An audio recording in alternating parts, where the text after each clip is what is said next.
This thing seems unassuming. Maybe I should just touch it. Can't hurt anything, right? Alright, talk to me. Okay, I'll let them know. Your mom says hi. Oh, and the spirit said that you should go watch Talk to Me because it's really, really good.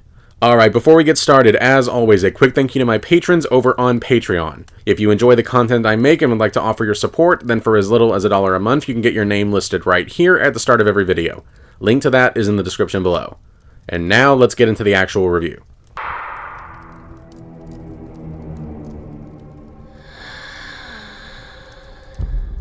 They like you. Talk to Me is an Australian horror film that tells the story of Mia, a young woman who is still grieving the loss of her mother, but discovers that by touching an embalmed hand that lets a dead spirit possess your body, she might be able to talk to her mother. So, I'm actually going to try to be as vague as possible and not point out specifics with this review, because this is one of those films that you'll get a lot more out of if you go in as blind as possible. But if you want my honest opinion, which I'm assuming you do because you clicked on this video, then I think this is one of the better horror films to come out in recent years. This is a movie where everything just works together. The writing in this film is really smart, and I like the themes that this story examines, in that it almost treats obsession with grief as an addiction not too dissimilar to drugs, which I'm not sure if I've ever seen it explained quite like that before, but it's explored here, and it's done well. Now, this isn't like groundbreaking in terms of messaging, and it's not presented in a really unique way like Barbarian was, but within the confines of its genre conventions, it does everything exceptionally well. One thing I've noticed a lot of horror movies really struggle with is creating a cast of characters that you can root for. There's kind of this tendency to fill up the cast with an unlikable set of douchebags that you cannot wait to see get eviscerated. But that's not what they do here. Yes, these characters can be unlikable at times, but the film knows just how far they can take their unsympathetic traits and still leave you not wanting to see these characters die. They're unlikable, but in the right way, if that makes any sense. There's a balance here, and you don't get the sense that these characters are mean, spiteful people. A lot of their worst moments, I think, can be chalked up to immaturity from being so young. I can absolutely believe that a group of older teens and young adults would behave in this way, and do the things that they do in this film, and say the things that they do. The cast of characters here actually feel like real people.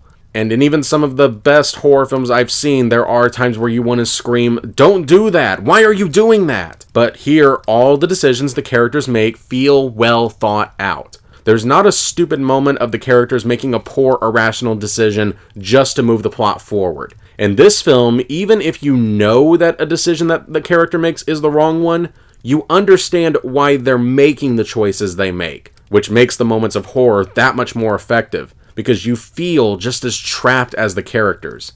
And speaking of characters, you got Sophie Wilde's jaw-droppingly excellent performance as the main character Mia. There is a lot of layers to this character, and not only is she well-written, dynamic, and compelling, but Wilde absolutely brings her to life, selling every single moment she needs to with finesse.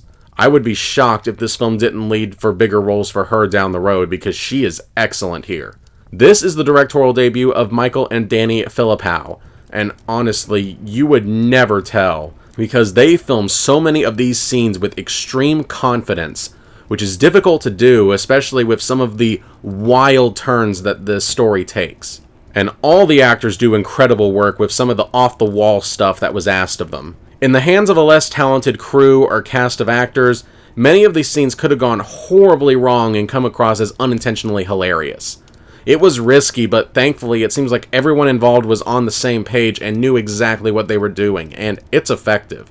Effects are used sparingly and to great result when they are used, and it mixes in practical effects really well whenever it can. There wasn't a moment where I was jerked out of the story because something looked too fake or off. The closest thing I can think of is there's a kangaroo that does pop up a couple of times, and while it does look good, you can tell it's CG. And another thing I appreciated is that the violence in this film is also used sparingly. But when it does happen, it hits hard.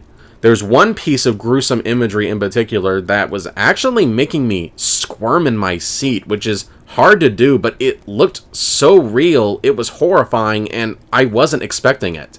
And yeah, this movie is scary.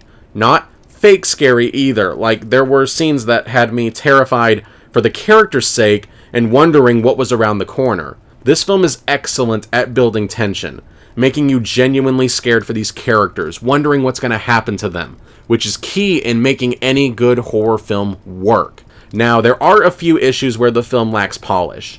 I didn't quite understand the living situations for one or two of the characters. Two prominent characters basically disappear from the story without explanation, and one character survives an encounter that realistically they should not have. Overall, minor things that could lessen or even vanish upon repeat viewings. Talk to Me is easily the best and scariest horror film of the year so far. The tension is so tight that you could strum it. All the acting is wonderful, especially Sophie Wilde in a career-making performance. This film takes you on a wince-inducing journey through pain, grief, and addiction, and this is one of the top endings to a horror film I've seen in a very long time. If you're a fan of horror films, I would highly recommend this one. But if you're not, this one's a doozy, and you may want to sit this one out. Otherwise, Talk to Me gets a full shot. I haven't been this excited about a horror film since Barbarian and The Black Phone. And I guess that's it for now. Thank you so much for watching. As always, if you want to see my early thoughts of any film I watch or to read more of my reviews, make sure to check out my Letterboxd account. The link to that is in the description below.